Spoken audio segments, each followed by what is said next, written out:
Well, good Friday morning to you. Today is the day we could see some big changes on the way, see some snow into our areas. Temperatures right now 37 in Colorado Springs, 41 in Pueblo, off to the eastern plains into the 30s and 40s. Showing you the temperatures here because when I show you the high temperature map, we won't see a lot of changes from that. It's going to be a very chilly day for us. Let's go ahead and get right into the forecast.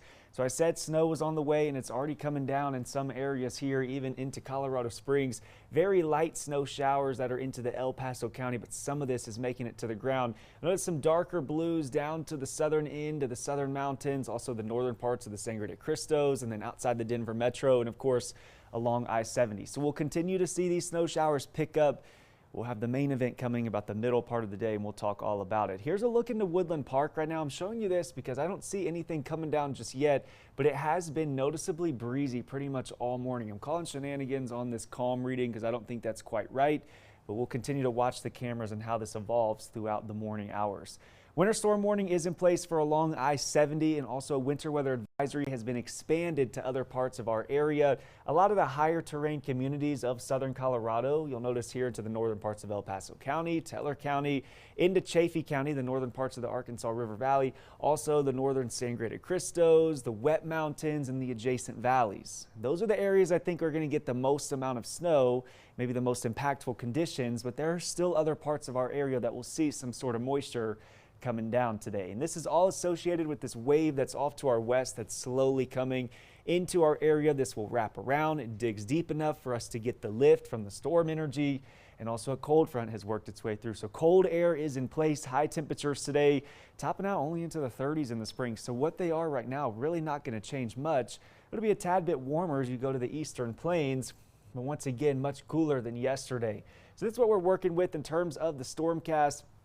The main takeaways to take from the stormcast as I progress through time is about the 9 a.m. to maybe 5 p.m. time frame is when we're going to get the most amount and maybe the heaviest amount too. So that's the time frame that I want you to be the most aware. It's going to start picking up as we get to the mid-morning hours, really favoring the higher terrain. This is really a terrain influenced event, maybe the northern parts of El Paso County. All the areas I've already listed, this is because upslope is really going to do its thing as we go throughout the rest of the day, forcing the air upwards. The air is already pretty cool. We'll get some snow showers out of this.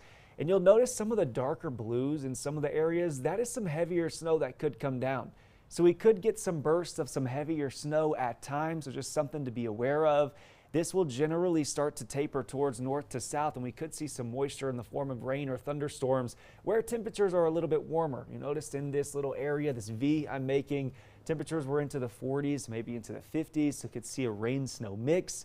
And then this generally starts to taper off as we go into the evening hours and into the overnight into Saturday. But it will be a day that you want to be vigilant as you're on the roadways because we will see the wind start to pick up too as we go throughout the day.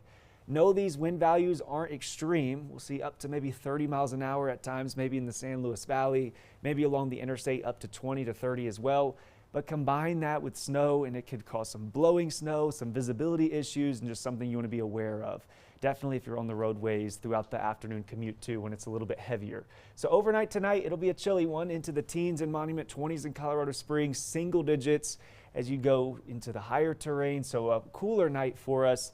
The good news here is by tomorrow we'll start the mend and we'll be back into the 50s. It'll be a much sunnier day for us. 50 in the Springs, 56 in Pueblo, into the 60s. A lot more sunshine to go around, so whatever comes down tonight, we'll quickly get out of here for tomorrow. I think we'll have some slick spots on the road to start the day, especially where we're going to have a little bit heavier snow. And then by Sunday, I think that'll really be the melting day because we'll be back into the 70s in Pueblo, 60s in Canyon City, 50s in Woodland Park, and even in Colorado Springs. When I show you that in a second, it'll be a warmer Sunday for us. So the weekend looks to be nice. Just have some moisture coming down for this Friday. Make sure to check the radar and updates throughout the daytime today as you're traveling in and around town. It'll be a warm one to start the week, into the 70s, close to 80s for Monday and Tuesday. Same story in Canyon City, into the low 70s. And here's Colorado Springs. I'll expand this to the 10-day view of things, but again, have some moisture coming down today in the form of some snow showers, and then we start to climb up in temperature for Saturday and Sunday.